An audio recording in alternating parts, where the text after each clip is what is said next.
Line control is one of the major components to fly fishing success.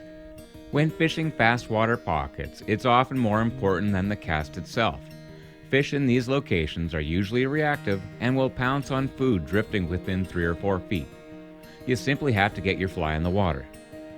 But that's where line control becomes so important. Why you need to understand current dynamics in these pockets to keep your fly from dragging in order to get takes and good hook sets from willing trout. Small fast water pockets are simply microcosms, a compact and scaled down version of larger runs. The water flowing in is fast. It settles through the middle portion of deeper water. At the tailout, the depth shallows and gradient picks up, causing faster water.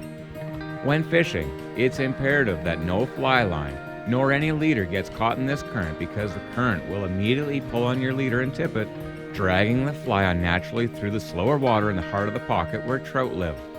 Because of this, we need to get the tip of our rod just upstream of the line where the tailout current begins, or at least raise our rod to arc our leader off the water to our fly. Getting into position to get the tip of our fly rod above the tailout current line is tricky and methodical. All we can do is give it our best try. We have to stay low, move slowly, and observe the trout's behavior if at all possible, in order to make our slow moves when it's facing the other way or is focused on feeding. We usually have to approach on our knees or on our belly to crawl into position to set up in the sweet spot, barely out of sight of the fish, but able to reach our rod into the best position. From there, we can do a flipping roll cast or even a bow and arrow cast straight to feed the fish. It's one of fly fishing's most exciting scenarios that usually unfolds right beside you.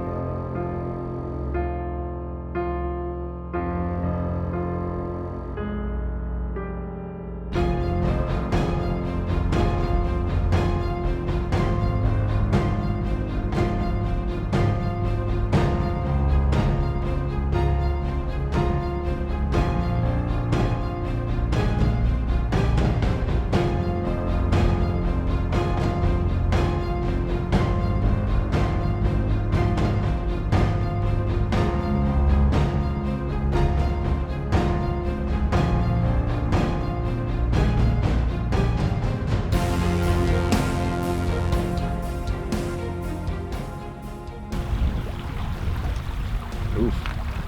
Big swing, hey? So again, small creek, little bucket, tail out. See, the tail out current is faster than where he's sitting. He's sitting in a little pocket against the bank, but he's definitely coming out aggressively to feed, or in, as the case may be. So he's pretty much going to take anything. I'm not sure if he's going to pop on this caddis again, but I think he will.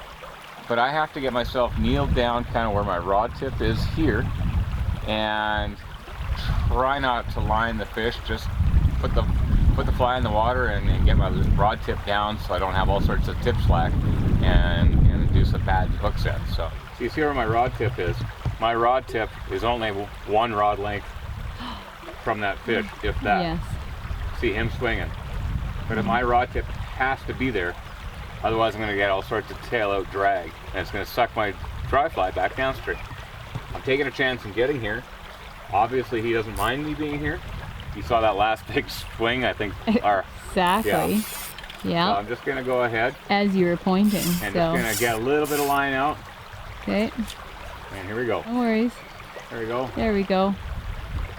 Oh, downstream at you, as it turns out, eh? Yeah, had to wait for the hook set. Oh, that's awesome. It's going to be trouble yet, eh? Yeah, you always like a couple jumps, though.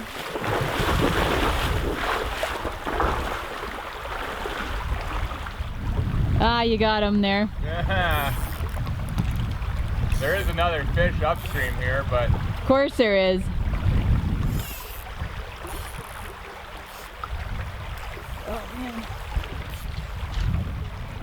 While this looks challenging, the truth is that once you conquer reading water in this scenario, you'll find the hardest part is logically working out how to get into position without being spotted by the fish.